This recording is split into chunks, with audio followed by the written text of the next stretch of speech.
महिलेनं उचललं टोकाचं पाऊल।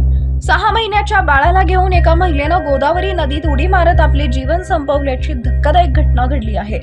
ही आई डॉक्टर असून तब्बल 2 तासांच्या रेस्क्यू ऑपरेशन नंतर केवळ आईचाच मृतदेह बाहेर काढण्यात आला आहे। 6 महिन्याच्या बाळाचा शोध सुरू आहे। छत्रपती संभाजीनगरच्या पैठणमध्ये महिला डॉक्टरनं 6 महिन्याच्या बाळाचा उडी मारून आत्महत्या केली असून नक्की या महिलेनं उडी का मारली याचं कारण स्पष्ट होऊ शकलं नाही। दरम्यान पैठणच्या पाटेगावच्या पुलावरून गोदावरी नदी पात्रात महिलेनं 6 महिन्याच्या बाळाला घेऊन नदीत उडी टाकली। डॉक्टर पूजा प्रभाकर वरकटे असं आत्महत्या केलेल्या महिलेचं नाव आहे। वयवर्ष 30 असणाऱ्या या महिलेला 2 मुले असून 6 वर्षाचा मोठा मुलगा असून 6 महिन्याचा छोटा मुलगा आहे अशी माहिती मिळते आहे। मला चांगतपुरीला जायचं आहे असे म्हणत पूजा ही काल रिक्षा स्टँडवर येत रिक्षात बसली।